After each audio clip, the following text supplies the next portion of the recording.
Ok. Lo primero que vamos a ver es el concepto de sistema distribuido. Los sistemas distribuidos son un concepto bastante viejo, pero que en la actualidad toma mucha forma y, y es muy abundante su uso en estos tiempos, más que antes, porque ahora con las herramientas y con la facilidad de poder operar y diseñar este tipo de sistemas, podemos aprovechar más las flexibilidades y beneficios que ofrece. Un sistema distribuido no es más que un sistema el cual puede estar ubicado en diferentes puntos geográficos. Como decía Norman ahorita, quizá tenemos un aplicativo que usa datos de diferentes bases de datos, por ejemplo, o que usa datos de diferentes sistemas, o se comunica con diferentes interfaces a través de APIs o de otro tipo de conexión. Entonces, cada elemento dentro de ese sistema podría estar en un país diferente, en el equipo físico como tal. Podríamos tener un servidor que está ubicado en Estados Unidos, podríamos tener una aplicación de tercero que consumimos a través de un web service que puede estar en Haití, podemos tener otra aplicación u otro sistema u otro nodo dentro de nuestro sistema distribuido que puede estar en Guatemala o Colombia, etcétera. Entonces, ese sistema como tal es un sistema que utiliza muchos elementos que están en diferentes zonas geográficas. Sin embargo, tienen una peculiaridad y es que los sistemas distribuidos son transparentes para el usuario. Si el usuario descarga la aplicación y la aplicación es distribuida, el usuario no se da cuenta de que es distribuida, sino que cada vez que él solicita una información a la aplicación enruta eso hacia el nodo que tiene esa información y trae la información al usuario. De modo que el usuario entiende que está usando una única aplicación y no necesariamente se da cuenta o debe saber que los elementos de esa aplicación no están todos en el mismo data center o en el mismo servidor o incluso en la misma arquitectura. Porque podríamos tener elementos que están ubicados en un punto geográfico bajo una arquitectura definida y otros elementos bajo otra arquitectura. Podríamos tener una base de datos que está en Unix y que está en Estados Unidos, otra que está en SQL Server y que está aquí en Dominicana. Podríamos consumir algunos servicios que están en España y que están bajo la arquitectura de Solaris y algunas otras capas adicionales que se van agregando para el tema de la comunicación de red. Entonces, eso es lo que hace un sistema distribuido, que el sistema sea un conjunto de partes que no están todas en el mismo sitio. Hay dos formas generales de sistemas distribuidos. En la primera, cada máquina trabaja por un objetivo común. En este caso, máquina se refiere a cada nodo o cada elemento dentro del sistema distribuido. Digamos que tenemos cuatro elementos distribuidos a nivel del mapa en diferentes países. Cada elemento de esos, cada máquina trabaja por un fin común.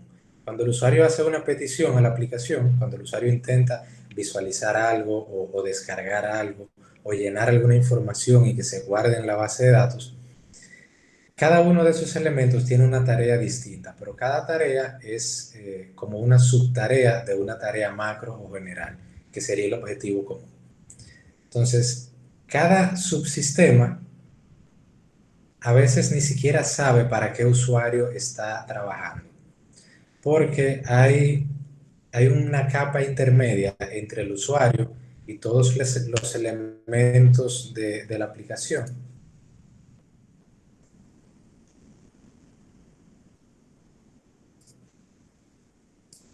Esa capa intermedia es la que se encarga de tomar todas esas peticiones de los usuarios y gestionarla con cada elemento dentro del sistema. Hay otro enfoque y es donde cada máquina tiene sus propios usuarios finales. Donde si tenemos cuatro máquinas o cuatro nodos distribuidos en cuatro países diferentes, cada país tiene sus propios usuarios. Llevando eso a un ejemplo sencillo de la vida real, digamos que por ejemplo nosotros vamos a un restaurante y nos sentamos en una mesa y viene alguien y nos atiende. A ese alguien le podemos pedir una entrada, una bebida, un plato fuerte, un postre, y ese alguien puede ir a diferentes zonas dentro del restaurante. Pueden tener un bar, aparte del bar puede haber una cocina, aparte de la cocina puede haber una repostería. Entonces, esa persona que nos está atendiendo va a cada uno de los nodos y entrega nuestra petición. Entonces, cada nodo responde a ese usuario intermedio o a esa capa intermedia con la petición que hemos hecho. Entonces, al final, todo el mundo le pone en una bandeja la bebida, la entrada, el plato, el postre, y él va y lo lleva al usuario. Eso sería en el primer enfoque, donde cada máquina trabaja por un objetivo común. En el segundo enfoque, sería más bien como un autoservicio en este mismo ejemplo. Digamos que yo, en lugar de sentarme en la mesa y pedir todo lo que quiero, yo voy al bar y pido mi bebida. Luego yo voy a la cocina y pido lo que quiero comer. Luego voy a la repostería y pido el postre. Entonces, sería básicamente esa la diferencia. En la primera, los usuarios no acceden directamente a los nodos, sino que hay una capa intermedia que interactúa con los usuarios, y esa capa o ese middleware es quien hace toda la gestión de enviar la petición y recibir la respuesta de las peticiones del usuario para luego entregársela al usuario. Tiene muchos beneficios el tema de tener sistemas distribuidos, pero también tiene algunos retos que debemos tomar en cuenta. Dentro de los beneficios podemos hablar sobre escalabilidad horizontal, podemos hablar sobre más fiabilidad, podemos hablar también sobre más rendimiento. Hay dos tipos de escalabilidad, que más adelante vamos a entrar un poquito más en detalle. Está lo que se le llama escalabilidad vertical y horizontal. En la vertical, básicamente es cuando tenemos un equipo y queremos hacer crecer ese equipo. Escalabilidad vertical puede ser que yo tenga mi servidor y yo le quiera agregar más memoria, más procesador, más capacidad de almacenamiento. Eso sería escalabilidad vertical. Ahora, la escalabilidad horizontal no consiste en yo incrementar el poder de mi servidor, sino en yo poder sumar más servidores. Digamos que yo tenga un servidor que funcione para la aplicación y yo quiero agregar 3 servidores más y que entre los 3 se dividan todo el procesamiento de la aplicación. Eso le da más rendimiento y también le da más fiabilidad, porque también eso ayuda incluso a tener redundancia.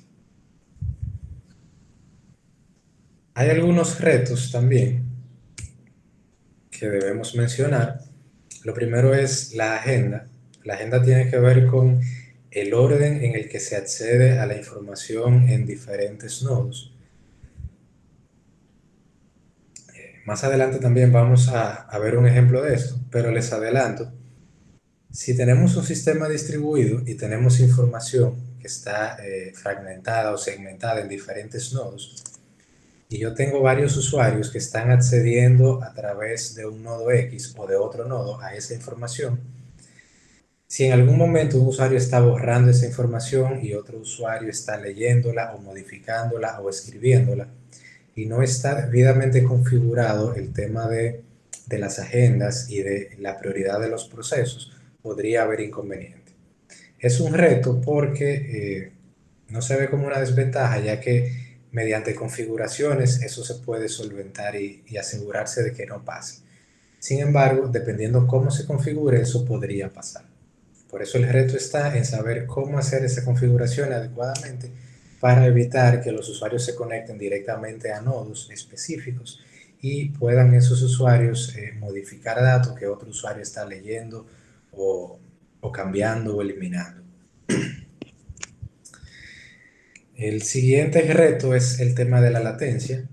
Si tenemos un sistema distribuido en diferentes puntos geográficos, quizá no tenemos la misma conexión de Internet o la misma conexión a la red en la que se encuentre nuestro sistema. Entonces podríamos tener un nodo que tiene muy buena conexión y otro tiene muy mala conexión. La latencia en este caso, bueno, la latencia en general, la definición de latencia es ese delay, esa espera entre la transmisión de información. Un delay no intencional, sino por temas de conectividad o de velocidad de la red. Eso también es un reto a tener en cuenta, ya que si por ejemplo estamos consultando datos que están en dos nodos distintos y un nodo me responde bastante rápido y el otro no, probablemente toda la consulta deba esperar por ese nodo y eso puede afectar el rendimiento. Si tenemos 10 nodos y de los 10 hay uno que tiene mucha latencia porque se encuentra en un sitio donde hay una mala conexión, eso puede afectar todo el sistema. Entonces es un reto tratar de reducir esa latencia.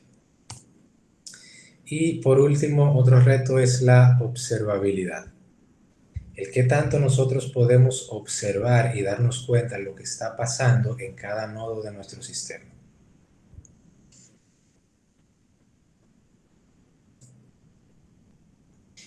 Veamos entonces ahora los tipos de sistemas distribuidos. El primer tipo y más común es el cliente-servidor, que es el que nosotros más utilizamos y el que más desarrollamos también. En el cliente-servidor tenemos, valga la redundancia, un cliente, una persona que es la que pide información o hace peticiones, y un servidor que es el que cumple con esas peticiones. Tenemos, por ejemplo, un sitio web. Nosotros entramos a ese sitio web, nuestro cliente, en este caso el browser o nosotros mismos, que podemos ser el cliente, está haciendo una petición, una solicitud a un sitio web. Entonces, el servidor que tiene ese sitio va a responder con esa solicitud. Entonces, es un sistema distribuido porque el servidor está en un punto geográfico distinto a donde está el cliente, por lo general. Y aunque esté en el mismo punto también, está en equipos diferentes. Ya que en el equipo del cliente no corre la aplicación que está instalada en el servidor, sino que se interpreta y se visualiza, pero internamente la aplicación corre en el servidor. El segundo tipo de sistema distribuido es el de tres capas. Es básicamente un sistema cliente-servidor con una capa intermedia. Tenemos un cliente que se comunica a esa capa intermedia y esa capa intermedia se comunica con el servidor. Tenemos también sistemas de N capas. Son aquellos sistemas que tienen más de tres capas, donde la información viaja a través de todas ellas y cada nodo puede ir comunicándose con otro nodo y ese nodo con otro y ese con otro y ese con otro y así sucesivamente. Y por último tenemos el peer-to-peer, que es un sistema muy similar al cliente-servidor, ya que tiene un cliente y tiene un servidor, pero con la diferencia de que en el peer-to-peer todas las máquinas pueden jugar todos los roles. En un sistema cliente-servidor, el cliente siempre va a ser el cliente y el servidor siempre va a ser el servidor. En un sistema peer-to-peer, la máquina que está fungiendo como cliente para solicitar una información, también puede fungir el rol de servidor para otro nodo que esté pidiendo una información que él tenga. Entonces, en resumen, esos son los diferentes tipos de sistema distribuido que podríamos tener. Cliente-servidor, donde un cliente hace una petición, un servidor responde. Un sistema de tres capas, donde hay un cliente, hay una capa intermedia y hay un servidor. Un sistema de N capas, que es un sistema con más de tres capas. Y el peer-to-peer, donde cada elemento de ese sistema puede jugar el rol de cliente o jugar el rol de servidor en diferentes momentos. Ahora bien, ya que hemos conocido un poco sobre los sistemas distribuidos, vamos ahora a aterrizar eso directamente en una base de datos. Porque en un sistema hay muchos elementos diferentes. Hablábamos al principio, hablábamos que quizá podemos tener una API, que podemos tener interfase con otro sistema, que podemos conectarnos a diferentes bases de datos. Y aterrizando todo eso en el tema específico de una base de datos, es donde distribuimos los datos dentro de una base de datos. En lugar de tener muchos elementos, como tiene un sistema distribuido, una base de datos siempre va a ser una sola base de datos, solo que va a estar repartida entre diferentes nodos. Esos datos pueden estar distribuidos geográficamente, y van a necesitar de un sistema de gestión de bases de datos distribuidas. Algunas ventajas e inconvenientes de la base de datos distribuida. Dentro de las ventajas podemos citar el desarrollo modular. Podemos ir agregando módulos, ir creciendo de una forma muy cómoda y flexible esa base de datos, en temas de funcionalidad, en temas de procedimiento almacenado, de triggers y demás, y tener eso separado en módulos, dividido del resto. Ya que está distribuida la base de datos, podemos ir trabajando en un nodo y luego eso lo podemos replicar a los demás. Mientras tanto, podemos ir probando ese módulo ahí, podemos ir desarrollándolo en un nodo en particular. Mejora mucho el tiempo de respuesta.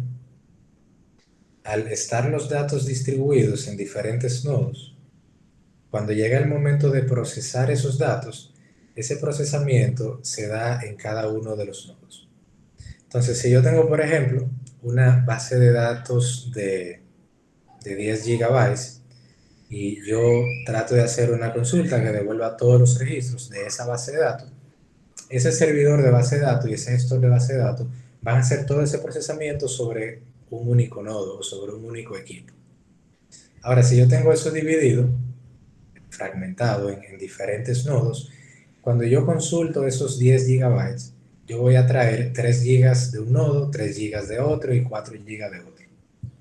Entonces, en lugar de hacer toda la consulta desde un solo nodo, donde una sola instancia hace todo el procesamiento, aquí vamos a tener 3 instancias paralelas que van a ejecutar el procesamiento, lo cual lo hace muchísimo más rápido. Si por ejemplo yo tuviera que pintar esta habitación y voy a pintar las 4 paredes, si yo le digo a una persona que pinte las 4 paredes, esa persona va a pintar una pared, luego va a pintar otra y luego la otra, y ahí termina. Ahora, si yo por ejemplo traigo 4 personas y los coloco a que al mismo tiempo pinten cada uno una pared, se va a terminar mucho más rápido, porque se está haciendo todo en paralelo. Entonces, por eso es que en la base de datos distribuida mejoran mucho el tiempo de respuesta. Y por eso es que se usan mucho en temas de Big Data y analítica, porque por lo general se está bregando con mucha cantidad de datos y es una forma de hacer más ligero el tema del procesamiento de esos datos.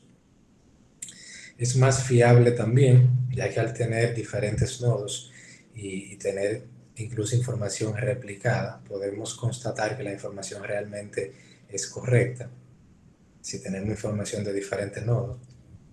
Bueno, la misma información, consultándola en diferentes nodos, podemos compararla y ver que si todo coincide, la información entonces es más fiable. Y que si alguna información se pierde, la podemos recuperar automáticamente desde otro nodo. Tiene un menor coste de comunicación, ya que son menos los datos que están viajando a través de los enlaces de comunicación, ya que se divide también el costo entre cada uno de los nodos. Ahora, dentro de los inconvenientes, tenemos la necesidad de un software complejo y costoso. Complejo no siempre de usar, pero complejo en el sentido de cómo internamente funciona. Porque tenemos software que son muy sencillos de utilizar. Y de hecho el que vamos a ver hoy es bien fácil de utilizar, por lo menos hasta un nivel básico intermedio.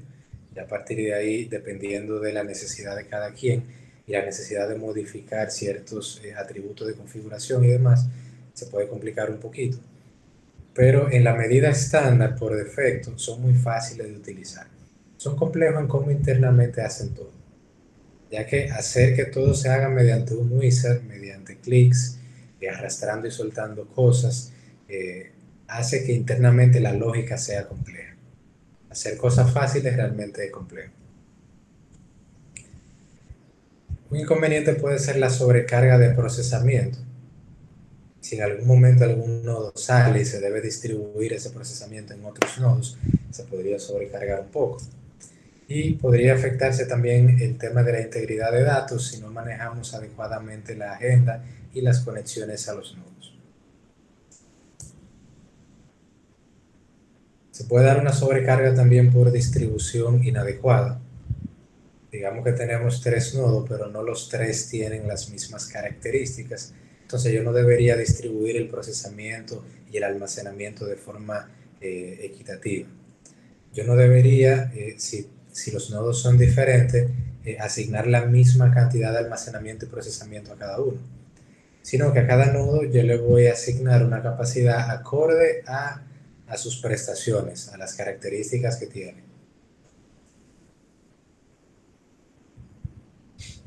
Ok, hasta el momento hemos hablado un poco sobre sistemas distribuidos, bases de datos distribuidas, algunas ventajas y desventajas o inconvenientes, pero es bueno también saber cuándo nosotros necesitamos utilizar bases de datos distribuidas.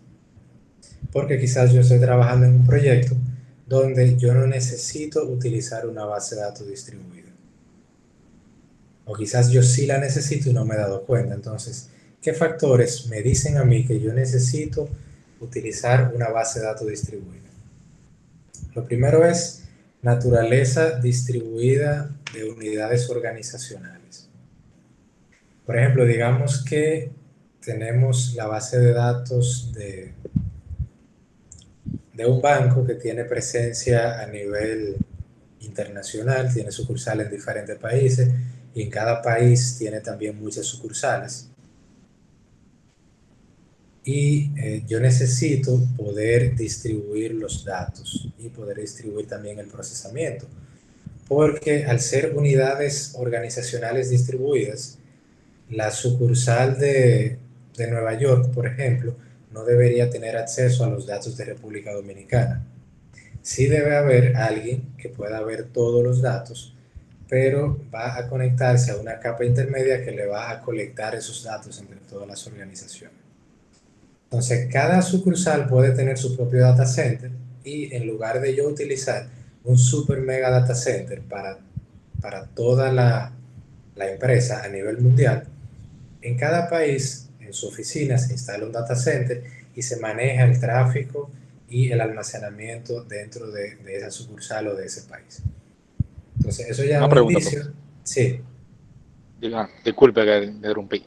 sí, sí. Una pregunta. Cuando usted habla de esa capa intermedia, ¿puede hacerse referencia, por ejemplo, a un data warehouse donde tú tengas la información de diferentes sucursales, diferentes bases de datos, y tú simplemente te nutres de esa parte sin tener que ir al origen, vamos a decirlo así?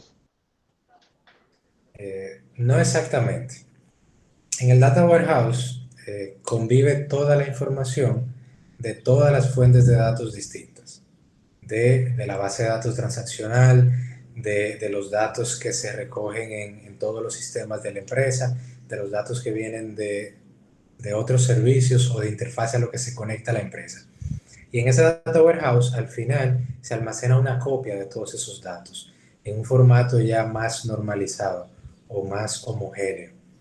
Sin embargo, en las bases de datos distribuidas directamente en la empresa, se maneja toda la información viva o toda la información actual de la empresa. Entonces, es muy similar el concepto, ya que en el Data Warehouse convive toda esa información unida, pero es información de muchas fuentes diferentes. En este caso, toda la información es de la misma base de datos y esa base de datos es la que está fragmentada o segmentada. Por ejemplo, no sé si ustedes cuando instalan algún sistema operativo han dividido o fragmentado su disco duro y tienen una unidad para almacenar el sistema operativo y las aplicaciones y otra unidad para almacenar todos los datos. En la base de datos distribuida sería básicamente lo mismo. Al final es un solo disco duro y el computador lo puede manejar como si fueran dos discos duros.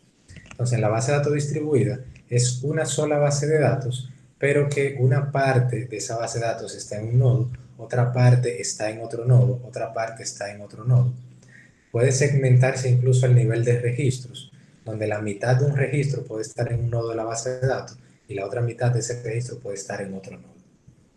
Entonces, el Data Warehouse, que funciona también como una capa intermedia, la idea del Data Warehouse es más para no acceder directamente a los datos de producción de la empresa. Por si modificamos esos datos o si eliminamos datos que no nos funcionan para el análisis, no afectar la data de producción. En el caso de esta base de datos distribuida y del ejemplo que estamos hablando, hablamos de una base de datos de producción, donde los datos de producción no están todos en un solo sitio. Y hay un router intermedio que es parte del mismo software del sistema gestor de base de datos, que se encarga de ir a cada nodo a buscar la información. Ese router tiene una tabla de índices y en esa tabla, ya sea por los índices de campos específicos como IDs o demás, sabe la información que hay en cada nodo, o a través de un hash sabe cuáles hash están en cada nodo. De modo que él puede saber a dónde buscar la información. Eso hace que si por ejemplo vamos a consultar una información, se consulte directamente en el nodo en el que está. El router no va a preguntar a todos los nodos, no va a hacer un broadcast, sino que va a ir directamente a hacer una consulta al nodo que tiene esa información. Entonces, volviendo un poquito a la pregunta, el Data Warehouse es un funcionamiento similar, sin embargo es para otro objetivo. El objetivo es tener todos los datos juntos para no acceder a la data de producción, y es un punto donde puedes tener acceso a todos los datos. En la base de datos distribuida hay un router que se encarga de ir a cada nodo y buscar o llevar la información.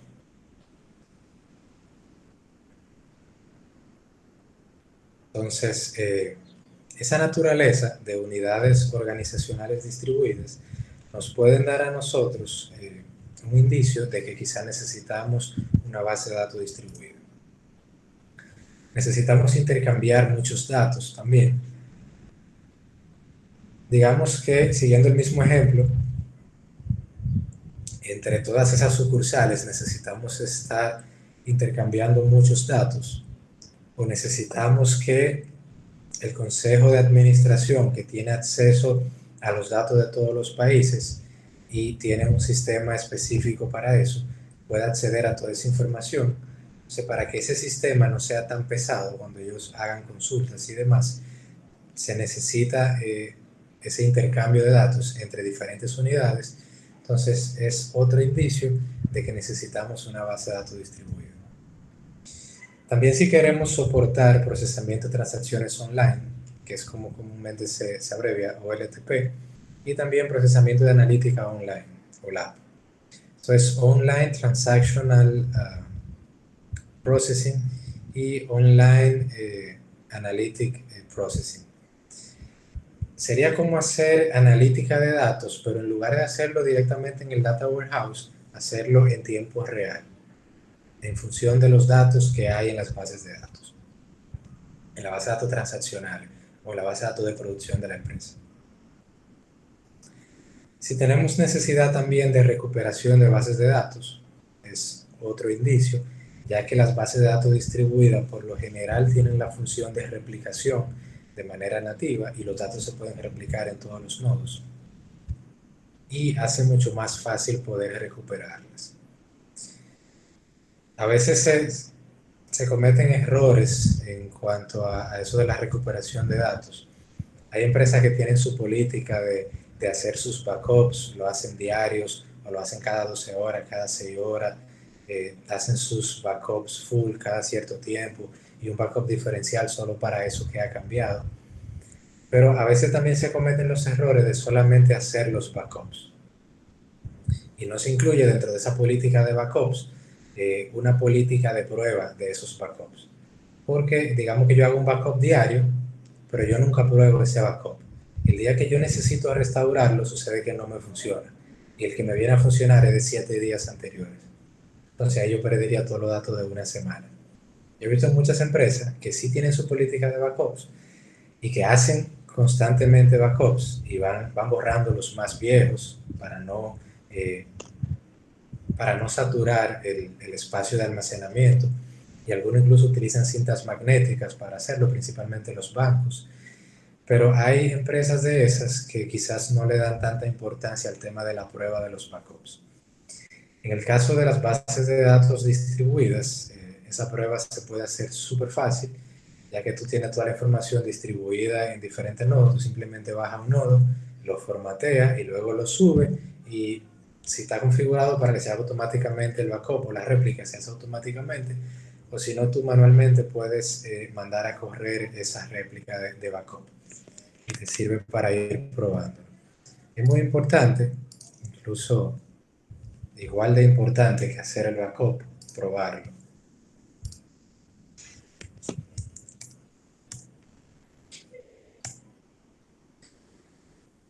Puede servir también para tener soporte para múltiples aplicaciones. Digamos que tenemos muchas aplicaciones diferentes que se conectan a la misma base de datos. Entonces, quizá utilizar una base de datos distribuida me puede ayudar porque yo puedo definir ciertas entidades de la base de datos que sean específicamente para una aplicación X y otras entidades para otra aplicación. Casi todas las bases de datos distribuidas son bases de datos no SQL, lo cual hace que su funcionamiento sea un poco diferente y también hace que se ahorre muchísimo espacio en disco. Que ahora cuando veamos el ejemplo en MongoDB, vamos a ver cómo se reduce ese espacio.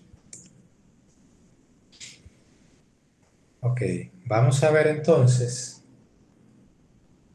cuáles son las bases de datos distribuidas más utilizadas. Dentro de ella tenemos Cassandra.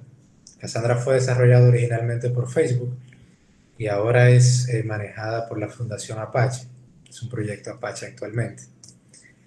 Esta es la web de Cassandra. Vamos a hacer un breve recorrido por aquí. No vamos a tener mucho tiempo, pero sí lo básico.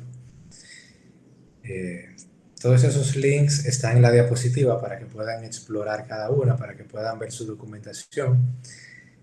Cada una, o la mayoría, incluye quienes utilizan esa base de datos. Por ejemplo, aquí dicen ellos que Cassandra ha sido probado y funciona en Activision, en Apple, en Bazaar Boys, Best Buy, en eBay, en GitHub, Hulu, Instagram, Intuit, Netflix, New York Times, Spotify, Uber, Walmart, Skype. Entonces son muchas empresas grandes y que tienen mucho que ver con tecnología y que tienen ingenieros muy buenos. Y si esos ingenieros confían en Cassandra es porque algo han visto en Cassandra. Asimismo, tenemos también HBase, que es otro proyecto Apache.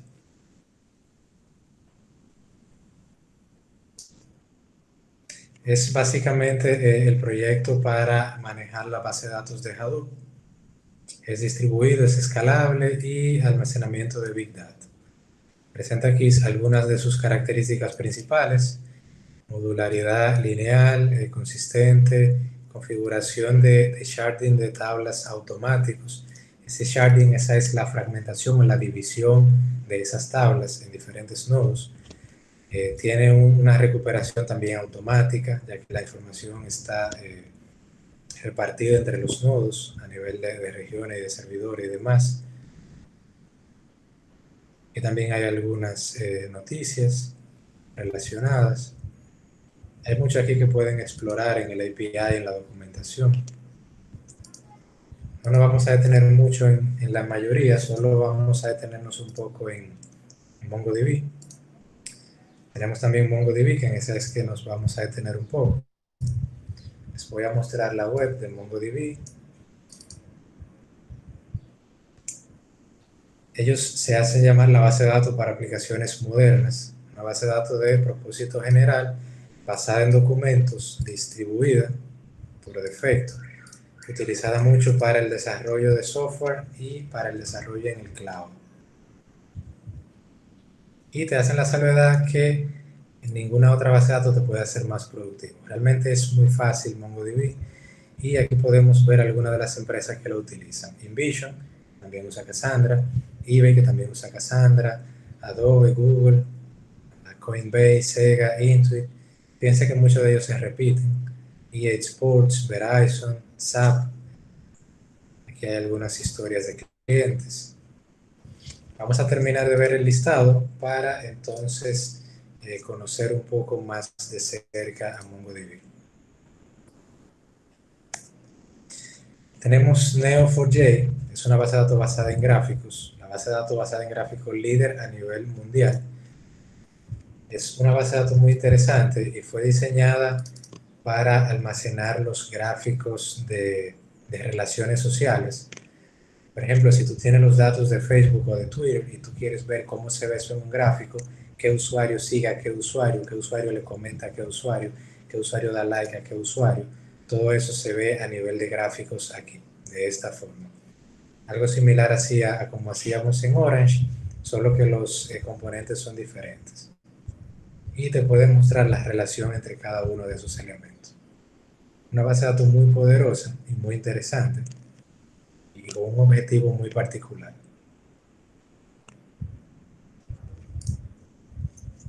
Tenemos CouchDB, diseñado para la web, se basa en objetos JSON. También es un proyecto Apache y pueden tener mucha información sobre ella.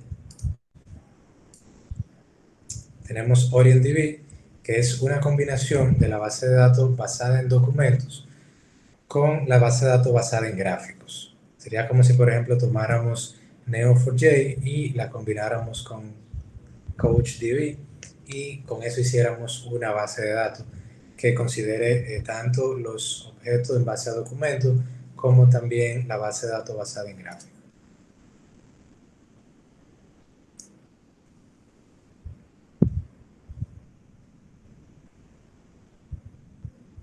Aquí pueden encontrar mucha información.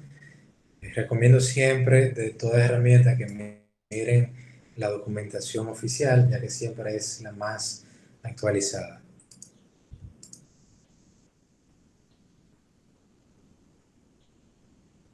Bien, entonces hemos visto qué son los sistemas distribuidos y qué son las bases de datos distribuidas. Hemos hablado de algunas bases de datos distribuidas y vamos entonces a hacer una configuración e instalación de MongoDB y vamos también a ver algunos ejemplos de cosas que podemos hacer en MongoDB.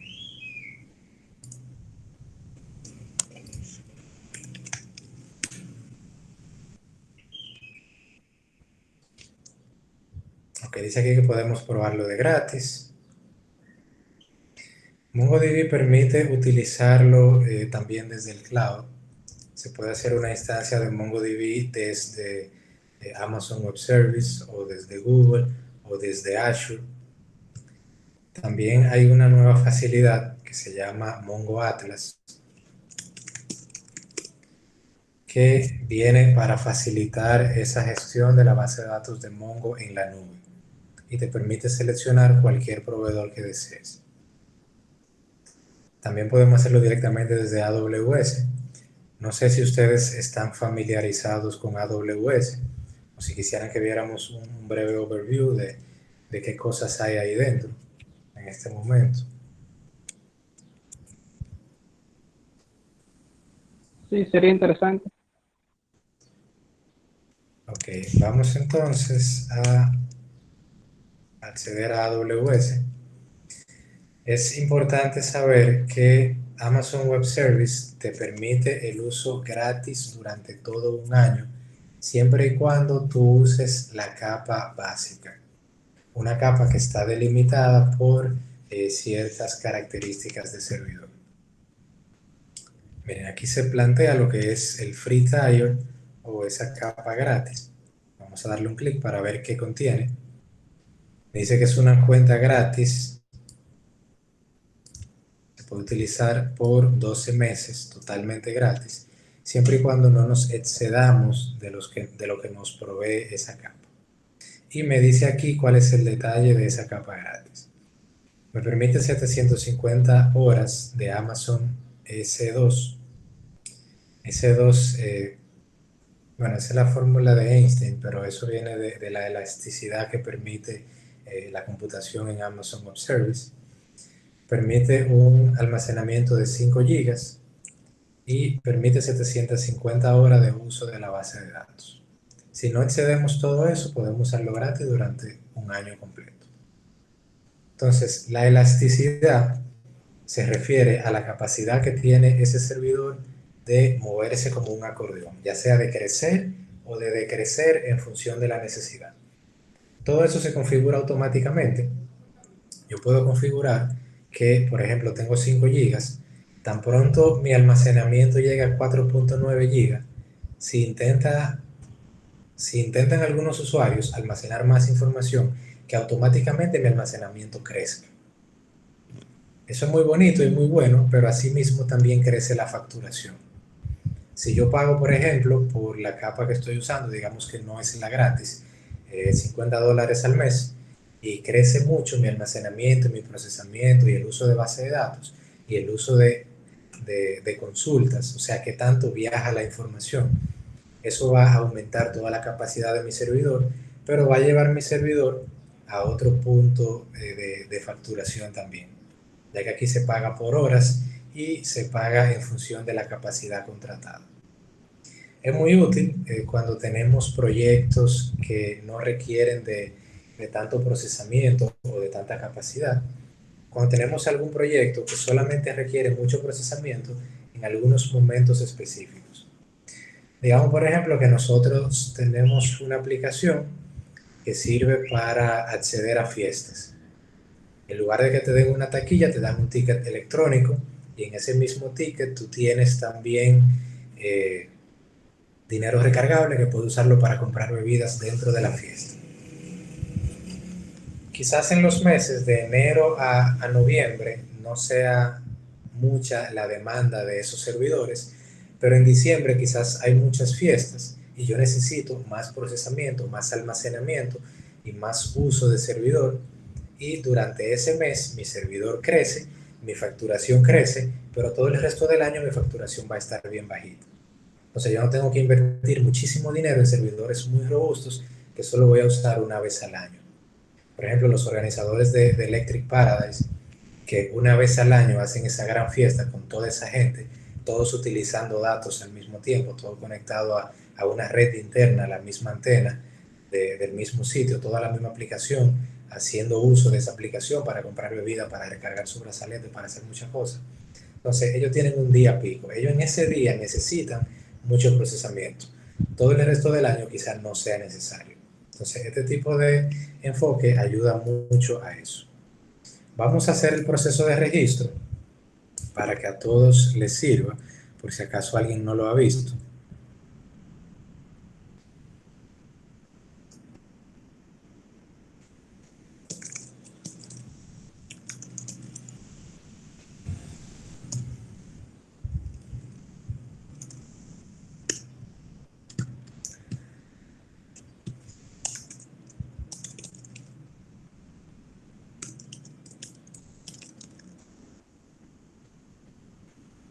Entonces, vamos a darle a crear una nueva cuenta de Amazon Web Service.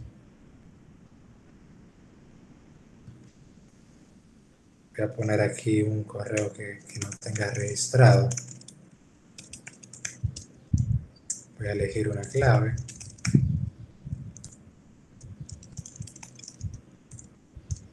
Y voy a elegir un nombre para la cuenta. Me dice aquí, Amazon Web Service incluye 12 meses de acceso gratis. Es importante tener muy en cuenta cuáles son los límites de esa capa gratis, porque incluso para crear la cuenta gratis hay que colocar los datos de la tarjeta de crédito.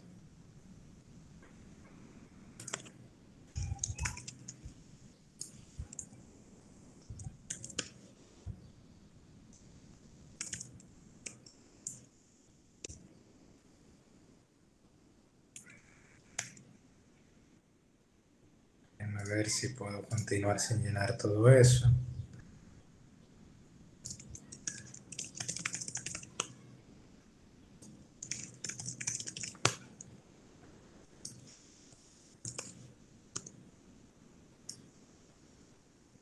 Ok. Entonces voy a mover esto a la otra pantalla para colocar mis datos de tarjeta y para que hagamos el registro completo de, de esta cuenta.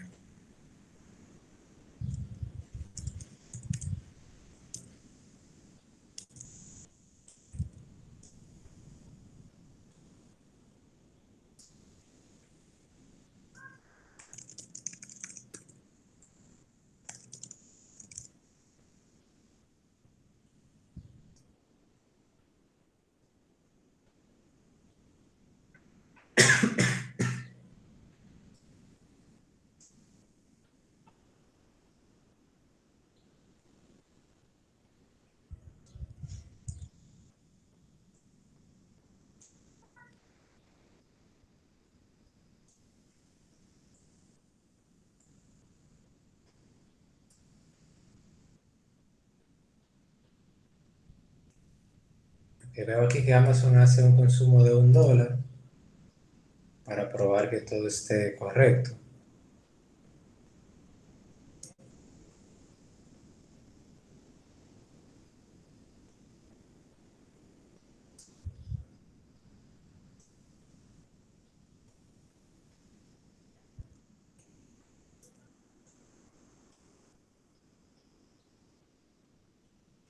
Ahora me van a enviar un SMS para terminar de validar la cuenta.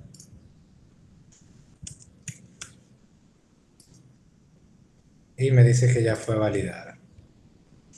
Entonces me voy a quedar con la capa gratis. Muy importante saber cuándo termina la capa gratis. Vamos a loguearnos en la consola.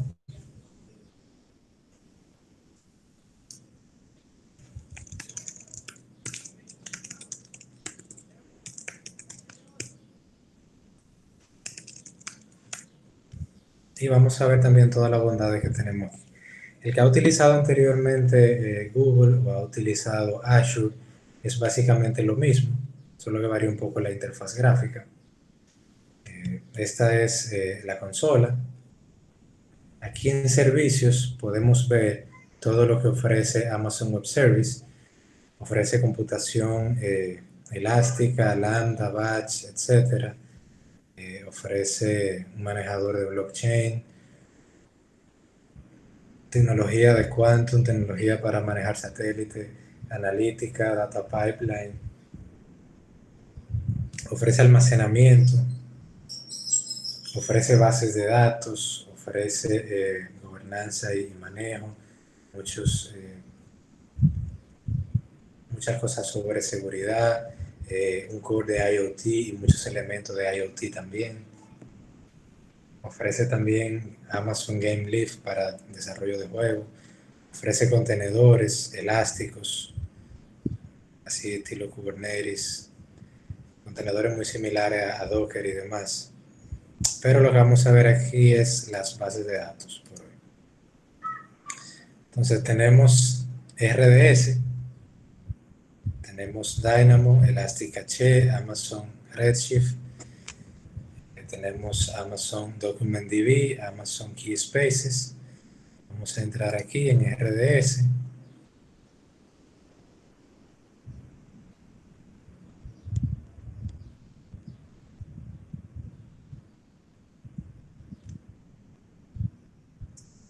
Entonces aquí me da la opción de yo crear bases de datos, de crear clusters, de crear snapshots de esas bases de datos.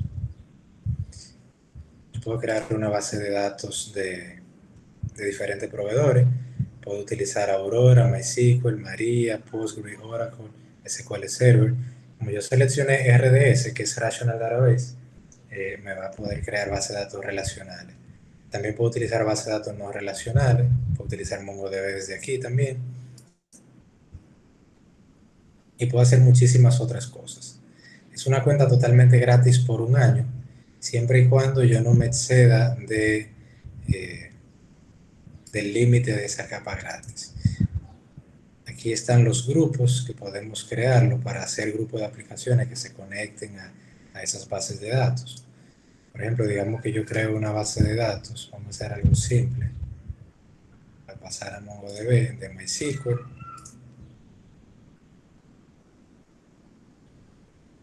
Me da la opción de crear directamente la base de datos de producción, de crear desarrollo y prueba, o de crearla en la capa gratis. La voy a crear en la capa gratis, se va a llamar base de datos 1, voy a elegir un password para el root o el master.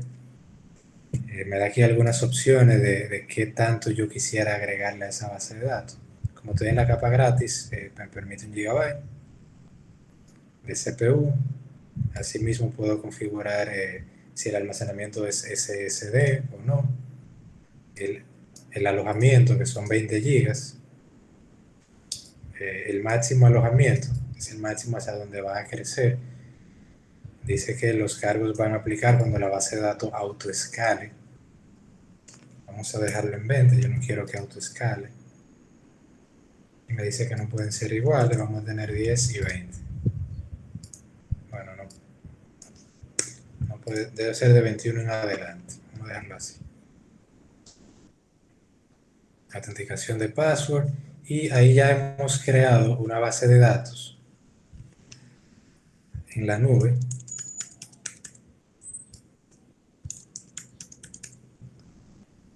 Así de simple y rápido. Si yo, por ejemplo, le compartiera a ustedes esas credenciales, ahora mismo ustedes podrían entrar a esa base de datos.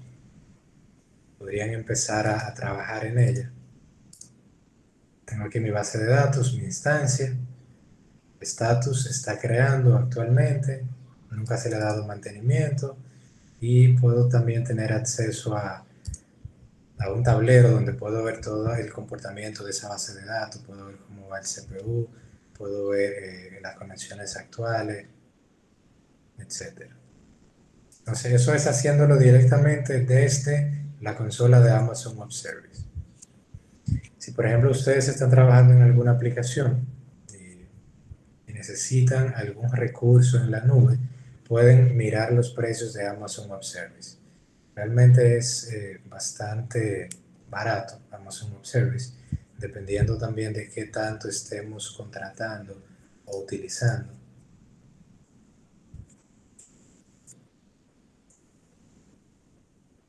Podemos monitorear aquí la base de datos, no va a tener nada todavía. El uso de CPU, el almacenamiento, etc.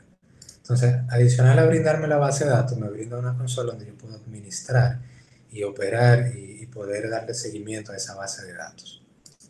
Vamos a ver si ya se terminó de crear. Puede tomar unos minutos, está todavía creando. Pero básicamente esto es Amazon Web Service. Y tener muchísima documentación sobre cómo utilizar esta consola. Hay incluso certificaciones de Amazon Web Service. Tú te puedes certificar como administrador de Amazon Web Service. Puede incluso configurar aquí, puede configurar todo, desde la aplicación, la base de datos, las pruebas y demás. Por ejemplo, donde yo trabajo, utilizamos Amazon Web Service y tenemos una suite de pruebas automatizadas que se ejecutan cada vez que hay un bit, y esas pruebas corren aquí en un pipeline de Amazon Web Service. Si la prueba falla, ese bit se revierte, se hace un rollback automático, vuelve toda la normalidad y recibimos el reporte de todas las pruebas que corrieron y cuáles fallaron. Eso nada más no se hace aquí, se puede hacer en un servidor local, se puede hacer en otros proveedores de cloud, pero aquí es donde yo lo he trabajado. Le voy a pasar dentro del tema de este capítulo también algún material sobre Amazon Web Service por si alguien quiere profundizar un poco en ese tema.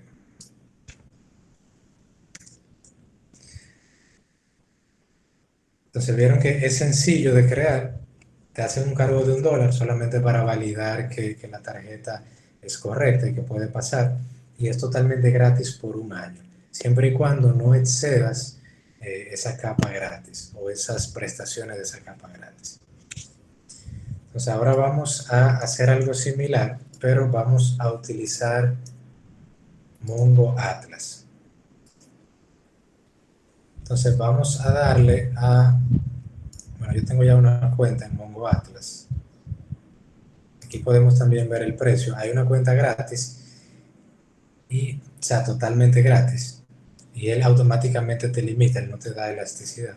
Y hay cuentas pagadas, 57 por mes o 95 por mes, dependiendo de lo que incluya cada uno.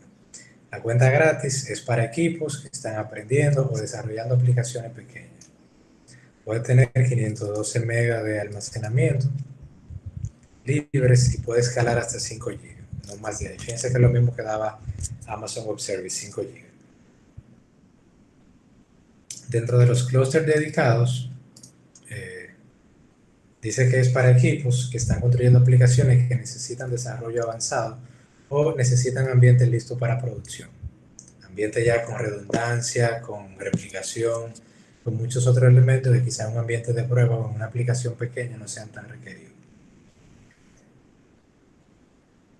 Y el clúster dedicado multiregión dice que es para equipos que están desarrollando aplicaciones de clase mundial y que requieren resiliencia o adaptación multiregión y un acceso con una latencia muy baja. O sea, vamos a darle a la capa gratis. Podemos darle a Sign Up with Google y no tenemos que hacer todo el registro, sino simplemente seleccionar nuestra cuenta. Y al hacer eso nos crea nuestra cuenta de Mongo Atlas.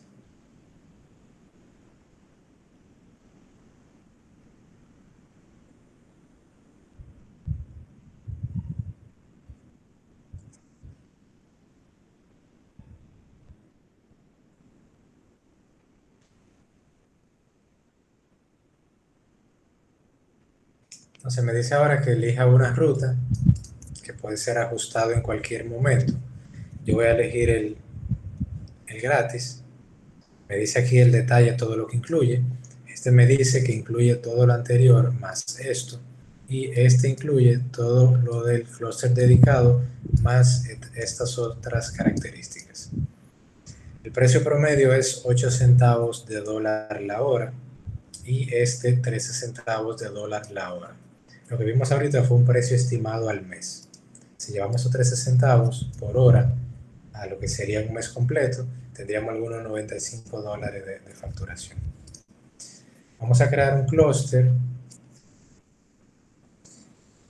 Lo bueno de Mongo Atlas es que no te ata a un proveedor cloud en particular. Tú puedes hacerlo con Amazon Web Service, puedes hacerlo con la plataforma de Google o puedes hacerlo con la de Microsoft. Vamos a hacerlo con Amazon Web Service.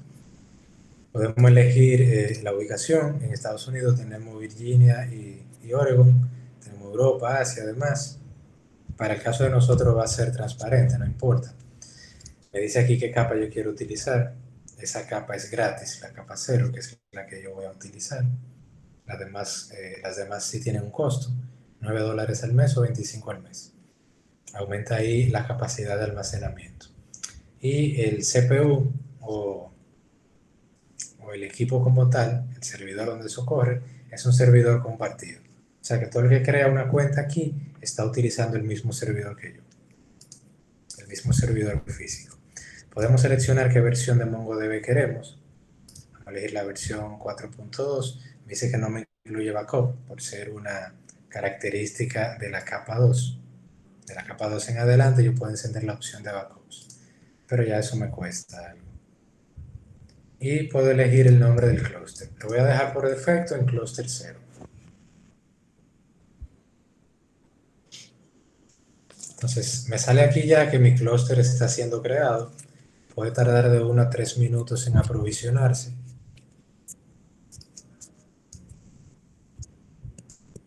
En ese aprovisionamiento, él me crea el clúster primario y me crea dos clústeres secundarios. Bueno, en ese clúster me crea tres nodos, uno primario y dos secundarios. De modo que yo pueda tener inmediatamente, sin tener que coger mucha lucha, una base de datos distribuida. Y los datos se distribuirían entre esos nodos.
Ok, me dice aquí que ya mi clúster ha sido creado. Ah, no, está siendo creado todavía. Bueno, vamos a ir adelantando en otras cosas. Para esta demostración que vamos a hacer, vamos a necesitar tanto Mongo Atlas como un cliente para conectarnos a esa base de datos. Ese cliente se llama Robo 3T. Anteriormente se llamaba RoboMongo. Es open source, es totalmente gratis. Y es una herramienta así, tipo el Management Studio de SQL Server, o tipo el Workbench de MySQL, un cliente para conectarnos y hacer queries y demás. Me da la opción aquí de descargar también Studio 3T. Ese me permite una versión de prueba de 7 días. Ese no es open source, pero el Robot T3 sí. Yo ya lo tengo instalado.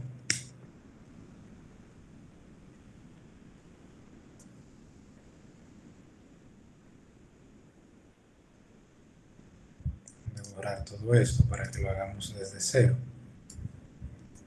Esta es la pantalla de bienvenida. Y aquí yo puedo agregar nuevas conexiones o conectarme a conexiones que tenga guardadas. Entonces, para yo conectarme aquí a Mongo Atlas, déjenme refrescar esto a ver si ya terminó. Sí, ya terminó. Yo necesito habilitar el poder recibir esas conexiones.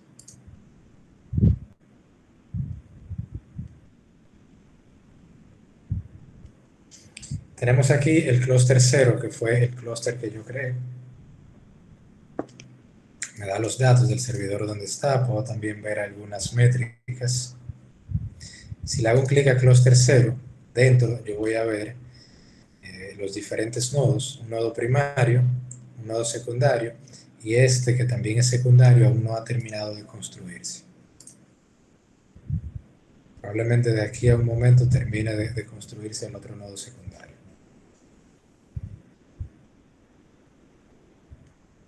Mientras tanto, vamos a definir accesos de red.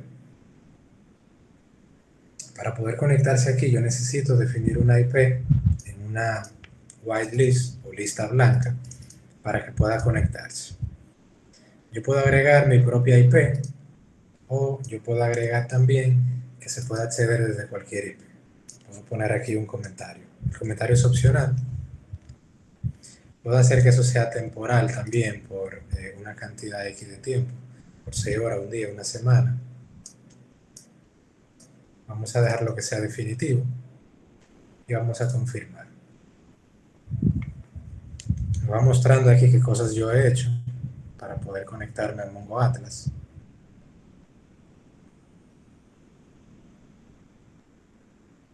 Aquí está en proceso de crear ese whitelist para todas las direcciones IP. Necesitamos también configurar el acceso a la base de datos. Para eso hay que crear un usuario de base de datos con el cual nos vamos a conectar. Vamos a elegir método de autenticación por password. Vamos a crear un usuario que se llame Juan y le ponemos un password bastante sencillo. Vamos a decirle que va a ser un administrador. Puedo aquí definir los permisos para ese usuario. Vamos a definirlo como admin. El browser me sigue diciendo que esos passwords son débiles. Ahí podemos ver que tanto Google nos espía con nuestros passwords y demás.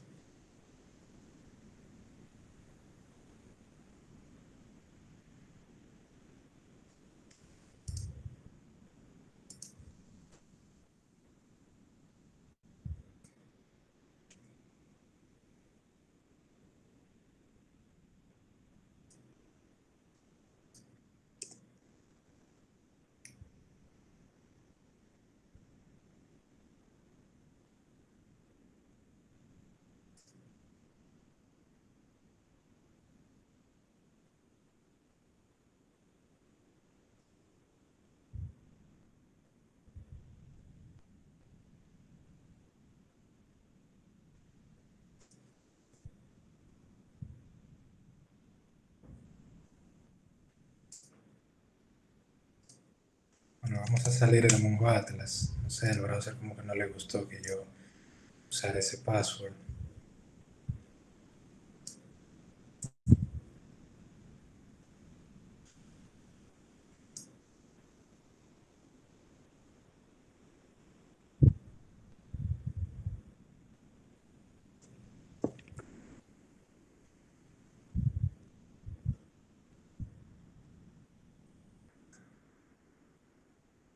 Bueno, el usuario al parecer se creó.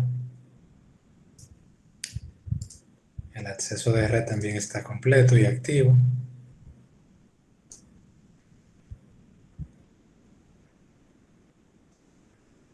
Y es todo lo que necesitamos.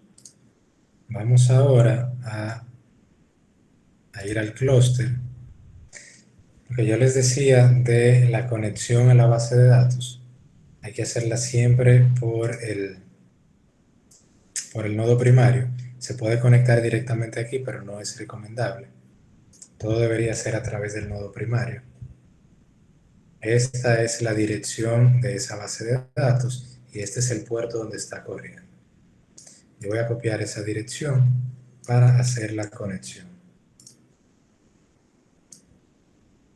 Voy a darle aquí a crear una nueva conexión en el robot 3. Voy a colocar aquí la dirección. Voy a ponerle aquí cluster 0 y aquí va el puerto. Ahora en autenticación yo necesito indicar a qué base de datos me voy a conectar y con qué usuario. Y en SSL yo le voy a indicar que voy a utilizar un certificado propio. Básicamente el certificado sería el usuario que estoy usando aquí. Podemos aquí probar la conexión y ver si funciona. Dice que funcionó. La guardamos y nos conectamos.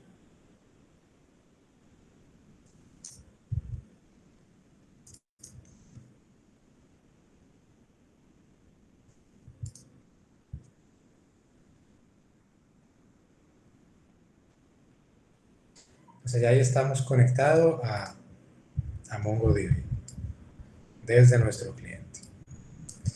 Lo que vamos a hacer es crear una base de datos. Vamos a llamarle UAS. Y en esa base de datos vamos a hacer alguna demostración.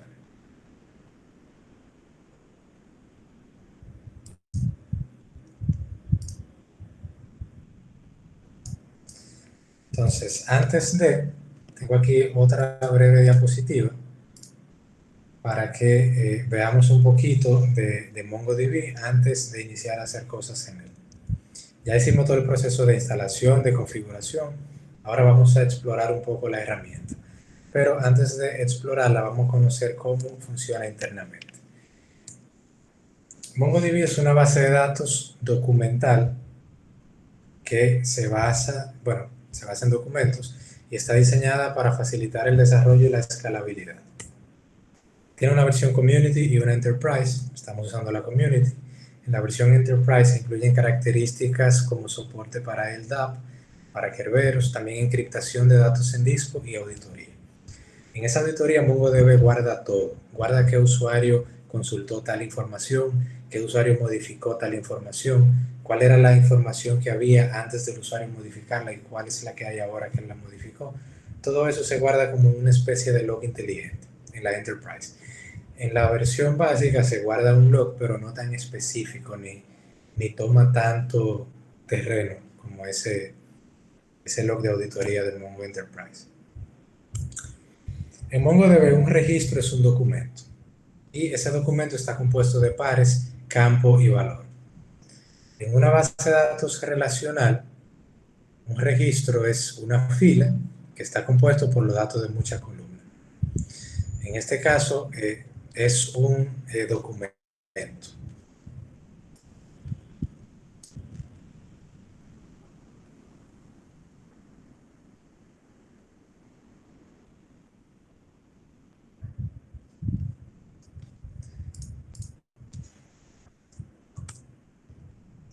Un documento se representa en formato de un objeto JSON. Que ha programado anteriormente sabe lo que es un objeto JSON. Es básicamente un objeto que tiene muchos atributos y esos objetos se puede acceder directamente a ellos. JSON viene de JavaScript Object Notation, que es la notación de objetos de JavaScript, y es sumamente popular y está presente en casi todos los lenguajes, no solo en JavaScript. Los valores de los campos de un objeto JSON pueden ser escalares, o sea, yo puedo tener como valor para un nombre o para un apellido un texto, para una edad yo puedo tener un número, pero también el valor de un campo puede ser un arreglo. Así como en Python en las listas veíamos que podemos tener que una posición de una lista puede ser otra lista, o puede ser un arreglo de listas, o puede ser un arreglo de documentos. Así mismo pasa aquí. Los objetos entonces se almacenan en colecciones. Los documentos y arreglos embebidos reducen la necesidad de lentos joins. Al tener toda esa información en ese formato, podemos acceder directamente a cualquier punto dentro de la jerarquía de esa información, sin tener que pasar por toda la jerarquía, ir directamente a ese punto. Y no tenemos la información segmentada en muchas tablas diferentes que tenemos que estar combinando para hacer una consulta que resulta ser muy lenta. Por eso MongoDB es tan rápido a la hora de devolver la información. Y los objetos JSON son tipo de datos nativos en la mayoría de lenguajes de programación. Entonces aquí no tenemos el concepto de tabla, aunque las herramientas de conexión a base de datos MongoDB tienen la opción de verlo como una tabla, pero no son tablas. Y tampoco tenemos registros. Aquí se habla de documentos y de colecciones. La colección viene siendo el homólogo o el equivalente de la tabla. Una colección tiene un grupo de objetos, así como una tabla tiene un grupo de registros. La fragmentación en Mongo se le llama fragmentación o sharding a ese proceso de dividir los datos entre múltiples máquinas. Eso permite el escalamiento vertical, que es aumentar la capacidad de un servidor, y también permite escalamiento horizontal, que es dividir el conjunto de datos en múltiples servidores y también agregar nuevos servidores para aumentar esa capacidad. Eso es un gráfico de cómo MongoDB hace el sharding. Tiene routers o mongos, se le llama mongos también a esos routers, y ese router actúa como una interfaz que comunica al usuario o a las aplicaciones con los clústeres. En los clústeres es que está la data. Entonces esos routers van y buscan la data, ya sea aquí, en este set de réplica, o en este otro, o en los dos al mismo tiempo. Ahí es donde están contenidos los datos. Se dice aquí que está contenido un subconjunto de datos porque es una única base de datos que se puede distribuir entre ambos. Y tiene un servidor de configuración, que es donde se almacena toda la configuración del clúster, donde se almacenan todas las reglas a través de las cuales se define cómo pueden esos mongos o esos routers acceder a esa información. Este grafiquito muestra que podemos tener una base de datos fragmentada o distribuida y solamente distribuir colecciones específicas. Yo puedo tener una colección que está en el shard A o en el nodo A y puedo tener una colección que está dividida, una parte en el nodo A y otra parte en el nodo B. Siempre que se tienen colecciones no fragmentadas, se almacenan en el shard primario, porque a través de él es que uno se conecta. Y en una base de datos puede haber una mezcla, puede no estar fragmentada o puede estar fragmentada total o puede estar fragmentada parcial, como es este caso.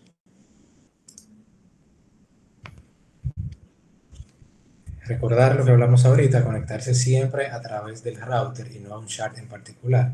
No conectarme directamente a este shard, porque yo podría manipular esa data y luego si alguien a través del router se conecta podría estar viendo data diferente. Siempre las conexiones deben ser a través del router.